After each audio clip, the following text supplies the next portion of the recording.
विद्वानों की ही प्रमुख भाषा रही है, उस भाषा से इतर जाकर जो ठेठ जनभाषा है, लोक भाषा है, उसको अपनी रचनाधर में।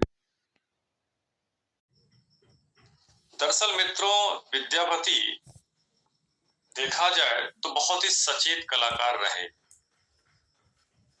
और ये जो सचेतता है, जागरूकता है, एक तरफ जहां अपनी कला के प्रति है, वहीं दूसरी तरफ अपने व्यक्तित्व के प्रति, और साथ ही साथ यह सचेतता जनमानस के प्रति भी है। इसलिए जैसा कि मैंने कल बताया था कि दरबारी कवि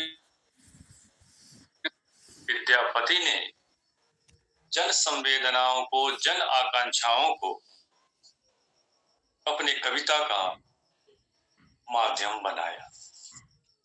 एक साक्षी बिंदु मिल गया है, जरा से नोट कर लें आप लोग। कभी कभी पूछ देता है, इसलिए अभी दिख गया सामने पढ़ते हुए सुबह, तो मैंने कहा आपको लिखवा दे, लिख लीजिएगा। विद्यापति के पदावली का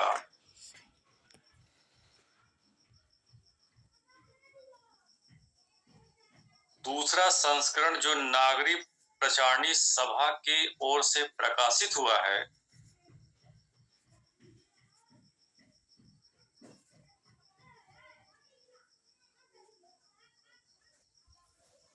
उसका संपादन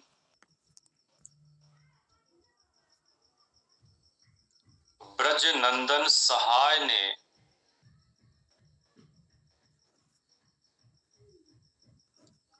मैथिल कोकिल नाम से किया है।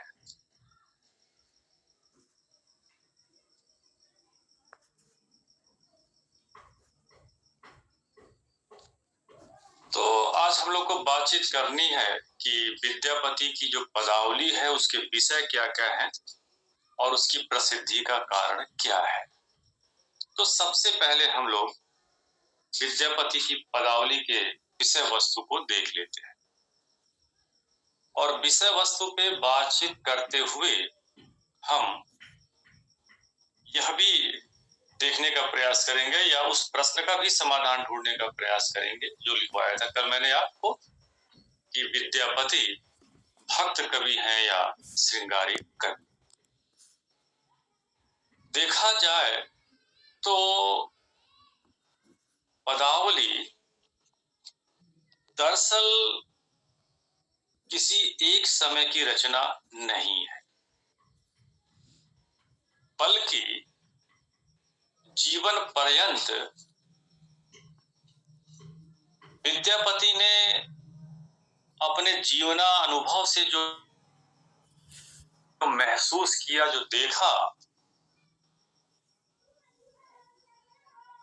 उन सभी जीवनानुभवों का जो निचोड़ है वो उनके पदावली में दृष्टिगत होता है। यही कारण है कि पदावली में जो विषय है उसकी विविधता आपको दिखाई देगी, यानी किसी एक विषय को केंद्र में रखकर विद्यापति ने पदावली की रचना नहीं की। जैसा कि मैंने आपसे बताया था कल कि विद्यापति की पदावली दरअसल जाने के लिए नहीं, बल्कि के लिए रचा गया था, विशेष करके स्त्रियों के लिए। यानी पदावली एक तरीके से देखा जाए तो गीत काव्य ठहरता है, यानी उनके गीतों का वो संकलन है। अब सवाल ये उठता है कि विद्यापति के पदावली में जो तमाम विषय हैं, उन तमाम विषयों में किसको प्रधान माना जाए। जैसा कि प्रश्न है कि भक्त कवि हैं या श्रृंगारी। दरअसल किसी भी मनुष्य का जो जीवन है वह एक अनुभूतियों से निर्मित नहीं होता। जीवन के अलग अलग मोड़ों पे मित्रों, हर्ष भी मिलता है, विषाद भी मिलता है, हंसी भी मिलते हैं और आंसू भी मिलते हैं। जीवन का एक ऐसा पल भी आता है जब अनुरक्ति या अनुराग चरम पे होता है, लेकिन जीवन का एक दूसरा ऐसा पड़ाव भी आता है जहां पे वियोग या विरक्ति चरम पे पहुंचा होता है। तो ये जो जीवन की तमाम अनुभूतियां हैं, जो जीवन के तमाम मोड़ हैं, दरअसल विद्यापति उन सभी से गुजरते हुए उसकी स्वाभाविक और सहज अभिव्यक्ति करने का प्रयास कर रहे थे। यही कारण है कि जब आप उनके विद्यापति के पदावली को पढ़ोगे तो एक तरफ उनके पदावली में आपको राज दरबार का वैभव दिखाई, उसकी विलासिता का जो चरम है वो उनके पदावली में आपको दिखाई दी। क्योंकि मैंने आपसे बताया था कि विद्यापति एक दरबारी कवि रहे हैं और शिव सिंह की पत्नी लक्ष्मा देवी के कहने पर पदावली रच रहे हैं। तो स्वयं विद्यापति का जो जीवन है मित्रों, वह वैभव से पूर्ण रहा है। सारी सुख सुविधाएं, विलासिता के सारे वस्तुएं विद्यापति के जीवन में उपलब्ध रही हैं और वह स्वयं शिव सिंह के परम मित्र रहे हैं, सहयोगी रहे हैं। और आप इसी से अनुमान लगा सकते हो कि विद्यापति का शिव सिंह के प्रति क्या अनुराग था कि जिस अंतःपुर में सिवाय राजा के अन्य पुरुषों का प्रवेश प्रतिबंधित होता है, उस अंतःपुर में विद्यापति अबाध रूप से आया जाया करते थे और उनकी पत्नी के प्रति जो है उनके विशेष श्रद्धा थी या उनकी पत्नी के वो विश्वास पात्र थे। तो आप इससे अनुमान लगा सकते हैं कि शिव सिंह के जीवन में विद्यापति का क्या योगदान है या क्या महत्व है। तो एक तरफ तो विद्यापति के जीवन में वैभव और विलास का चरम उत्कर्ष है, जिसको आप उनके श्रृंगारिक रचनाओं में, वो श्रृंगारिक रचनाएं जो यौवन, दीप्त, सौंदर्य और प्रेम की क्रीड़ाओं से युक्त हैं, उनकी उद्दाम लहरियों को अपने भीतर प्रवाहित करती हैं, उसको विद्यापति लेकर के हमारे सामने आते हैं।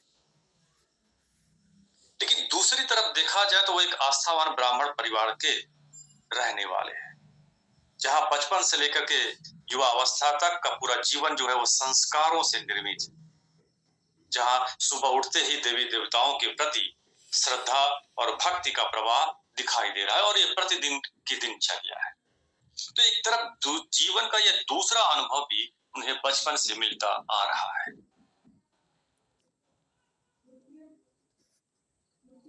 इसलिए अब उनकी रचनाओं में भक्ति का प्रवाह भी दिखाई देगा, आध्यात्मिकता का प्रवाह भी दिखाई देगा, जो उन्हें संस्कार रूप में प्राप्त हुआ है।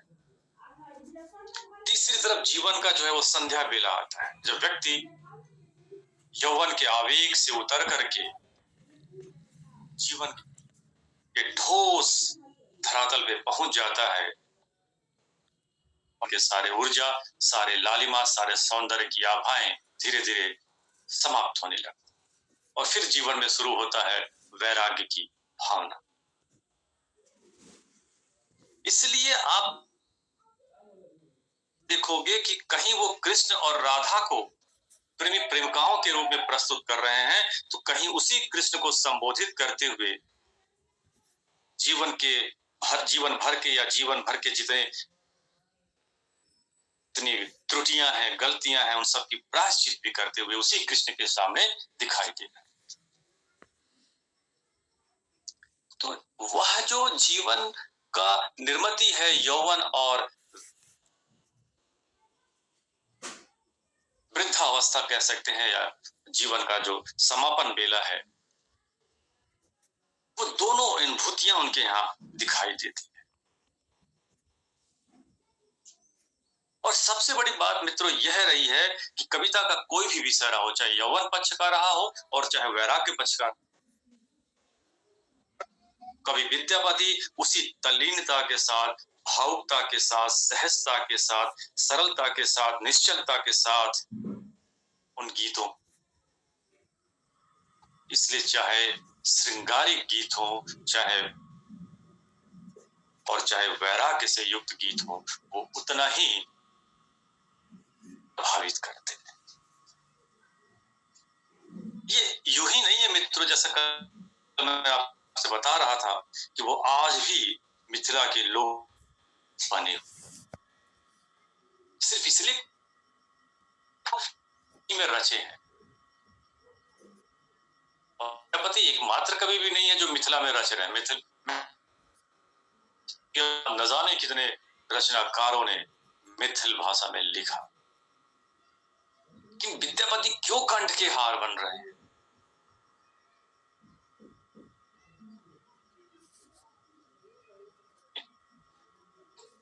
व्यवहारिक धरातल पे पूरे जीवन को समझने का विद्यापति ये जानते थे कि हम यौवन पक्ष को नकार करके भी जीवन नहीं जी सकते हैं। केवल वैराग्य के सहारे, केवल आध्यात्मिकता के सहारे, केवल शिल्प भक्ति के सहारे जीवन को जिया नहीं जा सकता, क्योंकि जीवन का एक पहलू यौवन से होकर के गुजरता है, श्रृंगार से होकर के गुजरता है, इसलिए उसकी अवहेलना नहीं की जा सकती। ये बात ठीक है मित्रों कि विद्यापति के पदावली को जब हम पढ़ते हैं तब हम पाते हैं कि लगभग 80% या 75% या 70% जो पद हैं वो श्रृंगारिकता पे टिके हुए हैं या श्रृंगारिक विषयों को लेकर के रचे गए हैं, क्योंकि एक लंबा समय विद्यापति ने उस वैभवशाली जीवन में जिया है।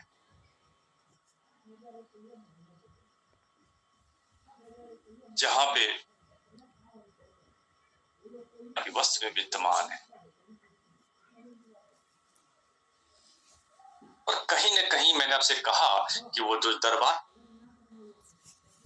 संस्कृति है उसका प्रभाव ही, क्योंकि उस दरबारी संस्कृति से जो आदर और विलासिता का वो जनमानस में भी विद्यमान। आदिकाल आप सभी पढ़ रहे हैं और आदिकाल की प्रवृत्तियां अगर आप पढ़ोगे आपके जेहन में होगा तो वो, और मैंने कहा था कि वो संधि काल की कवि है, अभी तरीके से पूरी तरीके से जो है आदिकाल का अवसान नहीं हुआ। इसलिए निसंदेह विद्यापति श्रृंगारिक कवि है, इस पर कोई दो राय नहीं। लेकिन दूसरे यह भी जेहन में रखना होगा कि सिर्फ और सिर्फ श्रृंगार को ही स्थापित करना विद्यापति का उद्देश्य नहीं। विद्यापति ऐसे रचनाकार हैं जो जीवन को समग्रता में देखने का प्रयास कर रहे हैं। वो बात अलग है कि युग के दबाव के कारण, दरबारी संस्कृति के प्रभाव के कारण और कहीं न कहीं जो उनकी परिस्थितियां हैं उन परिवेशगत प्रभाव के कारण विद्यापति श्रृंगार के गीत ज्यादा गा रहे हैं। इसलिए विद्यापति के पदावली को मित्रों हम लोग 3 भागों में बांट सकते हैं, 3 श्रेणियों में। तीनों को लिख लीजिए फटाफट, थोड़ी बातें और फिर आगे बातचीत हम लोग करते हैं मित्रों। पहला है श्रृंगारिक, दूसरा है भक्तिपरक और तीसरा है स्फुट रचनाएं या फुटकल रचनाएं, इसको भी लिख सकते हैं आप मित्रों। तीनों के बारे में एक लाइन लिख लीजिए। स्फुट रचनाएं या विविध रचनाएं ऐसे भी कर सकते हैं, विविध विषय से युक्त रचनाएं। पहला लिख लीजिए श्रृंगारिकता के अंतर्गत वे सभी पद जिनमें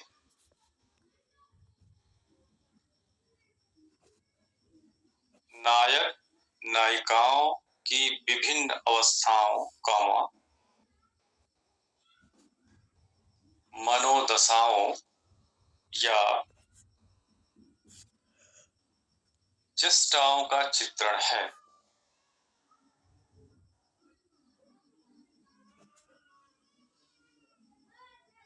हाइफन लगा के लिखो। इसके बाद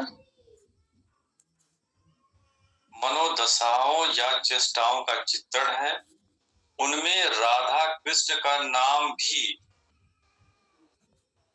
क्यों न हो,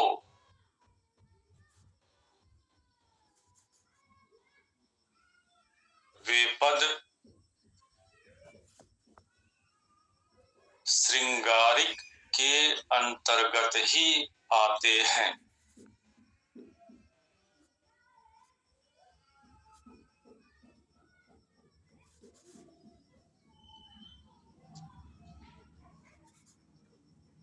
दूसरा है भक्ति परक पद केवल वे ही हैं जिनमें या जिन्हें, ये शब्द याद रखिएगा, मिथिला में नचारी कहा जाता है। इसे नचारी गीत भी कहते हैं मिथिला में। ये नचारी शब्द याद रहना चाहिए। नचारी का मतलब होता है वंदना या स्तुति परक पद, वंदना या स्तुति परक पद या गीत।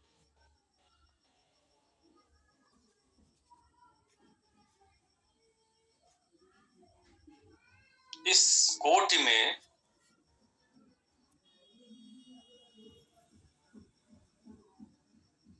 शिव, दुर्गा, गौरी, गंगा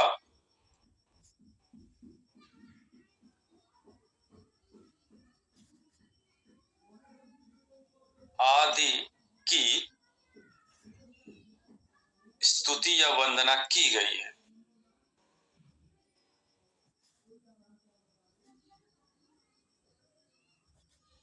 इन पदों को भक्त तन्मय होकर नाचते हुए गाते हैं, इसलिए इन्हें नचारी कहते हैं।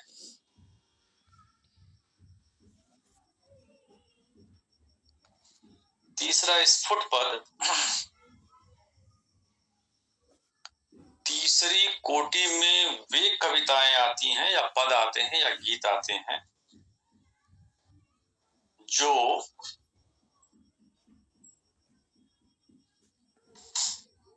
विभिन्न विषयों से संबद्ध हैं, जैसे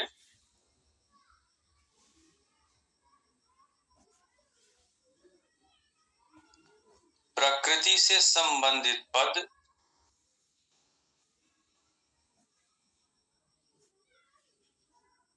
युद्ध, बाल विवाह,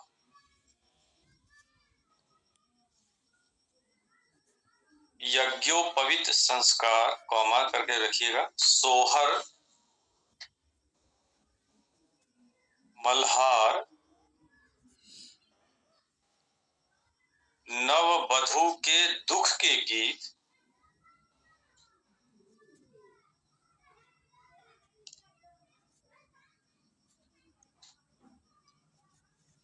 आदि।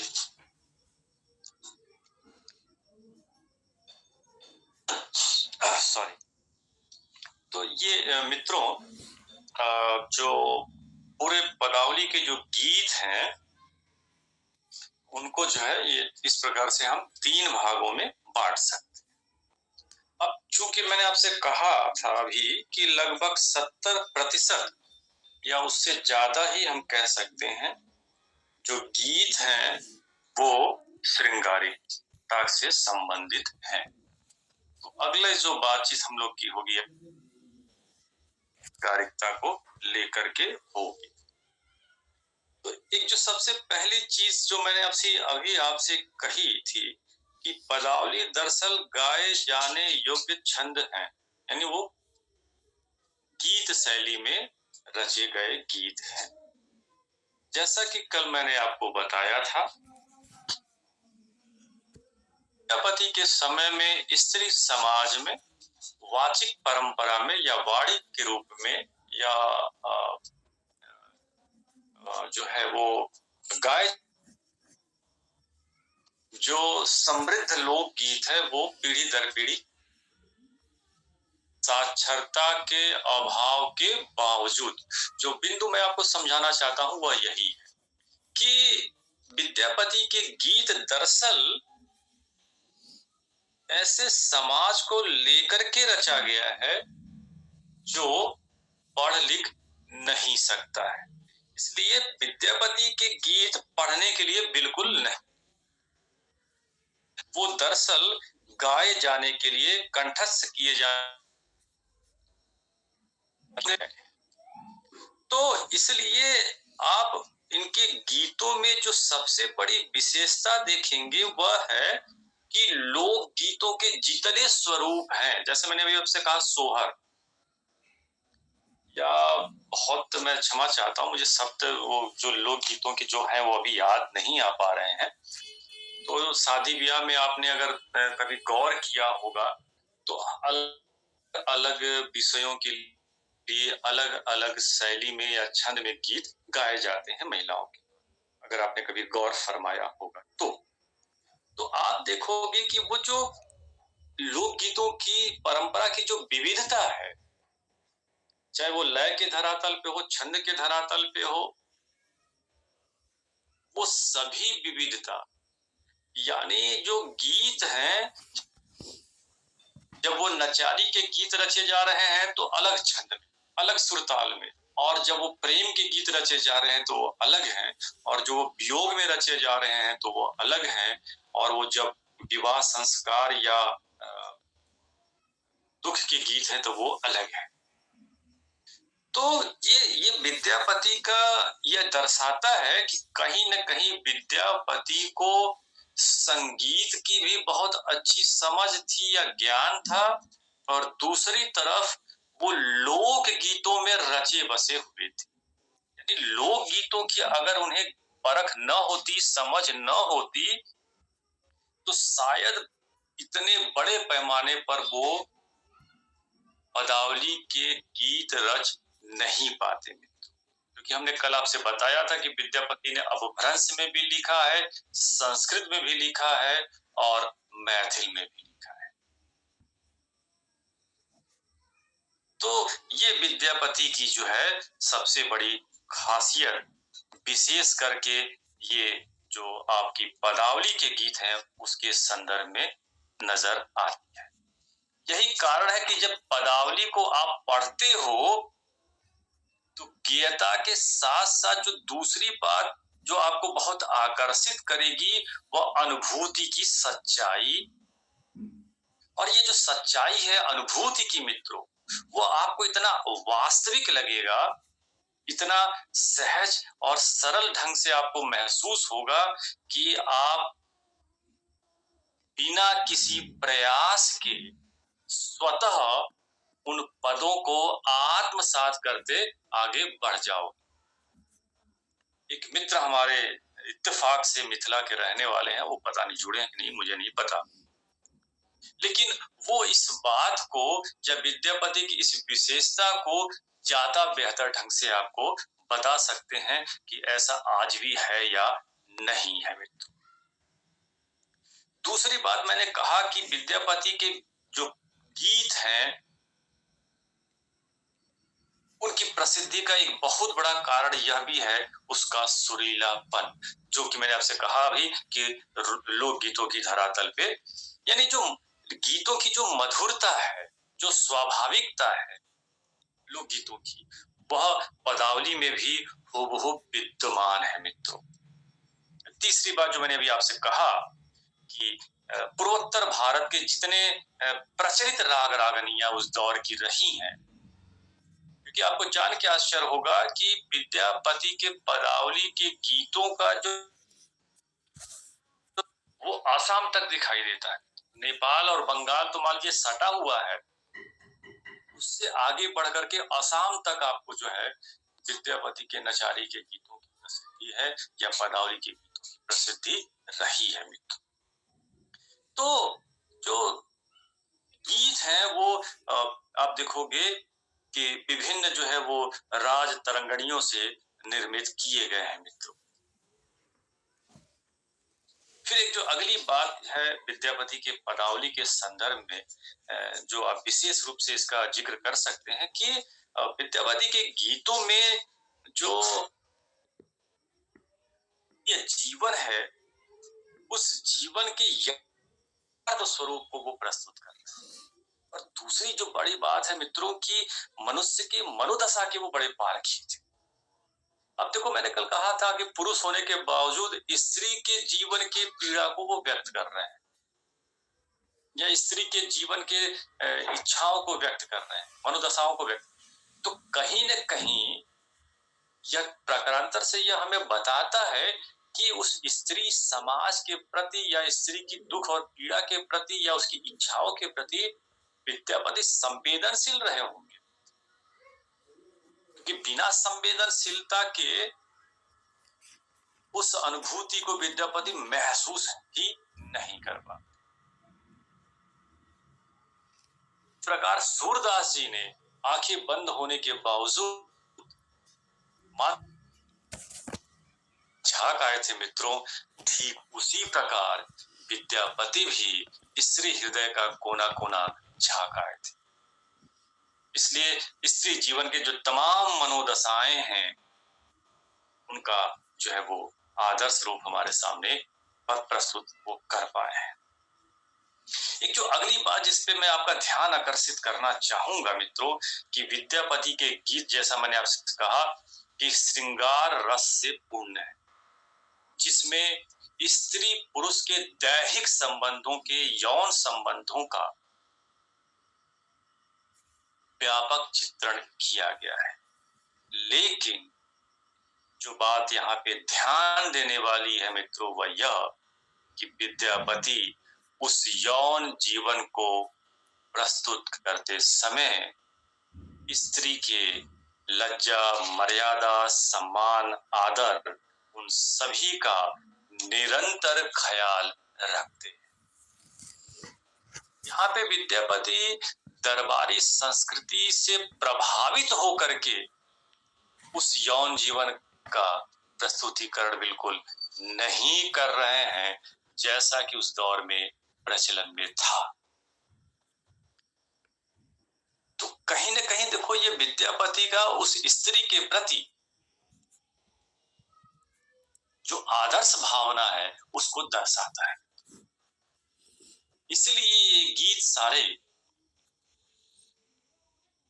तत्कालीन भारतीय समाज में बंधन के बावजूद स्त्रियों के कंठ के हार बने और पीढ़ी दर पीढ़ी आगे बढ़ते चले। क्योंकि मैंने बताया था कि वो दौर ऐसा नहीं था कि स्त्रियों को इस प्रकार की छूट है, लेकिन उसके बावजूद वो गीत इतने प्रसिद्ध हुए। तो मैंने सकल कहा था कि स्त्री के नजरिए से वो पूरी तरीके से वो गीत रच रहे हैं, न कि। एक जो अगली विशेषता है कि विद्यापति ने अपनी पदावली में प्रकृति को भी बहुत खूबसूरत अंदाज में प्रस्तुत किया। अमूमन आप देखोगे तो आदि काल में, जैसा कि शशि व्रता विवाह खंड में हम लोग बातचीत कर रहे थे, कि प्रकृति जो है वो अमूमन उत्प्रेरक के रूप में या उद्दीपन के रूप में ही रचनाकारों ने उसका, लेकिन ऐसा विद्यापति के यहाँ आपको नहीं। विद्यापति के यहाँ जो प्रकृति है मित्रों, वह सहचरी के रूप में हमारे सामने आती है। तो दरअसल आप देखोगे, अगर कभी आपने गौर किया होगा मित्रों, देखोगे कि लोक गीतों में जो प्रकृति है, उस प्रकृति के प्रति गजब की संवेदनशीलता है। खास करके, हालांकि ये विशेष क्षेत्र विशेष की लोकगीत हैं, कजरी हमारे यहाँ चूंकि ज्यादा प्रचलन में रहा है, तो ज्यादा मुझे सुनने का अवसर मिला, और चूंकि वो सावन में गाए भी जाते हैं, तो मैं सिर्फ उदाहरण दे रहा हूँ मतलब। तो मैंने कजरी सुनने के दौरान ये बात महसूस किया कि कितनी अच्छी परंपरा हमारे यहाँ रही, कि प्रकृति को जैसे हम एक इंसान को देखते हैं और उसके साथ जैसे हम पेश आते हैं, लोक गीतों में ठीक उसी प्रकार सहकर्मी के रूप में, सहचर के रूप में, सहमित्र के रूप में, सहयोगी के रूप में उस प्रकृति को जो है गीतों में ढाला गया है। फिर मैं यहाँ याद दिलाना चाहूंगा, वो सारे गीत ऐसे स्त्रियों के द्वारा गाए जा रहे थे जिनका पारंपरिक शिक्षा से कोई लेना देना नहीं था। तो वो संवेदनाएं, कहने का मतलब कि वो संवेदनाएं जो है वो जनमानस में व्याप्त थी। तो विद्यापति ने भी पदावली में उन्हीं जन संवेदनाओं को जो है हूबहू पिरोने का प्रयास प्रकृति के प्रति भी किया है मित्रों। तो ये कुछ आज की मोटी मोटी बातें हैं। एक पैराग्राफ लिखवा दें क्या साक्षी, अगर आप लोग कहें पदावली की भूमिका के तौर पे।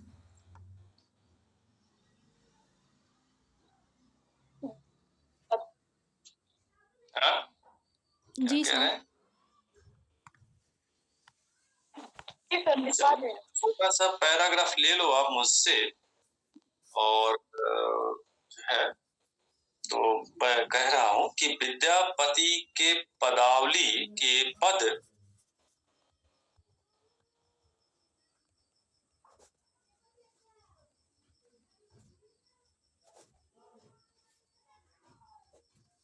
उनके जीवन भर के अनुभूतियों के कोष हैं।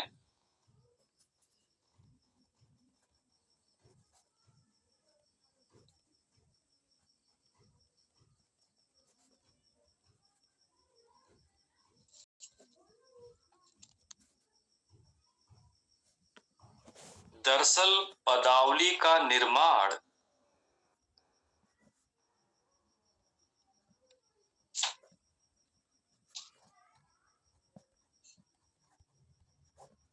किसी निश्चित विषय को लेकर के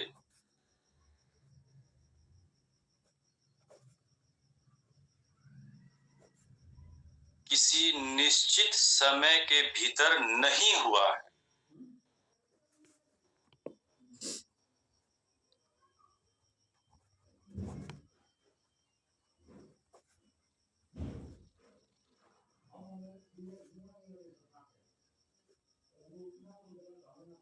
विद्यापति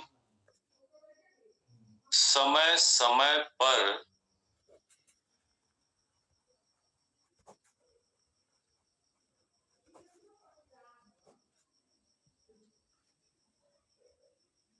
जो पद मैथिली भाषा में गाते थे,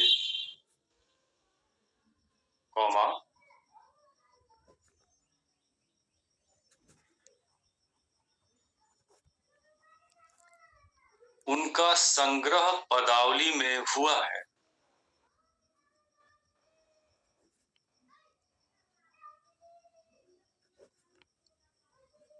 प्रायः इनके सभी पद गेय हैं। गेय माने गाने योग्य।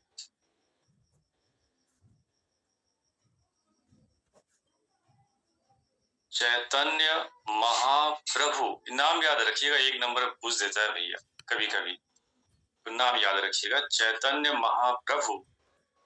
इन्हें गाते गाते आनंद विभोर हो जाते हैं।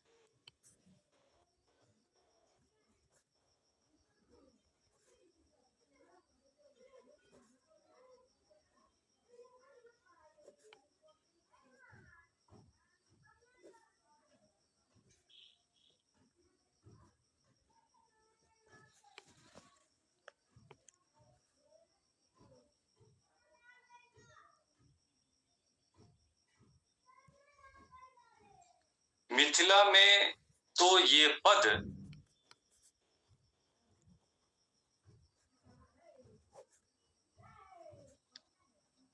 आज भी घर घर में गाए जाते हैं।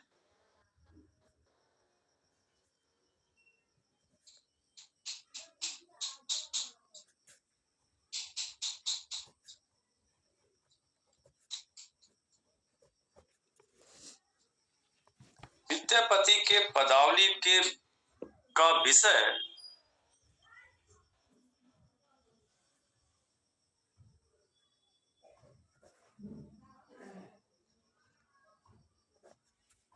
मनुष्य के जीवन का, समस्त जीवन का निचोड़ है।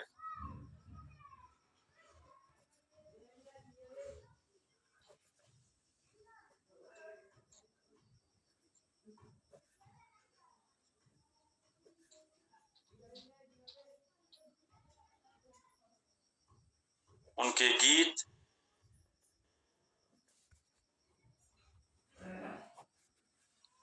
कहीं सौंदर्य और प्रेम क्रीड़ाओं की उद्दाम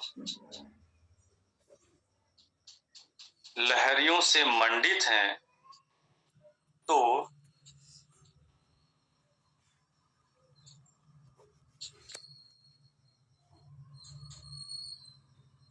कहीं श्रद्धा और भक्ति की भावना से परिपूर्ण।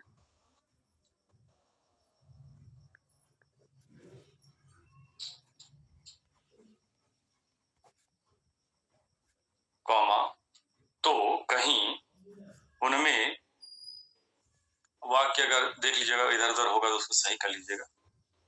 कहीं उनमें जीवन के संध्या वेला का वैराग्य भी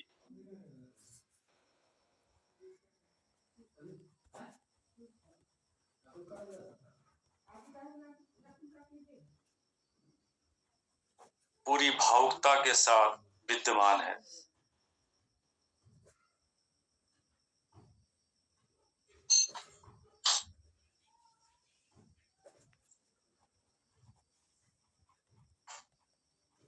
यही कारण है कि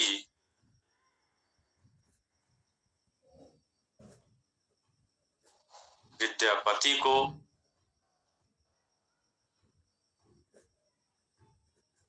मैथिल कोकिल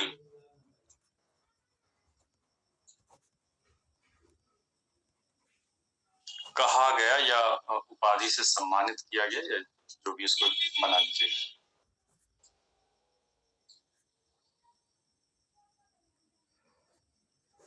तो ये जो 3 विषय है मित्रों, अब हम लोग जब अगला व्याख्यान बातचीत करेंगे तब उस पे कविताओं के माध्यम से विस्तार के साथ बातचीत कर लेंगे। तो अब हम लोग जो है विद्यापति के पदावली को या विद्यापति को आज छोड़ेंगे, और अब सोमवार को जब मिलेंगे तो अब हम लोग पूरे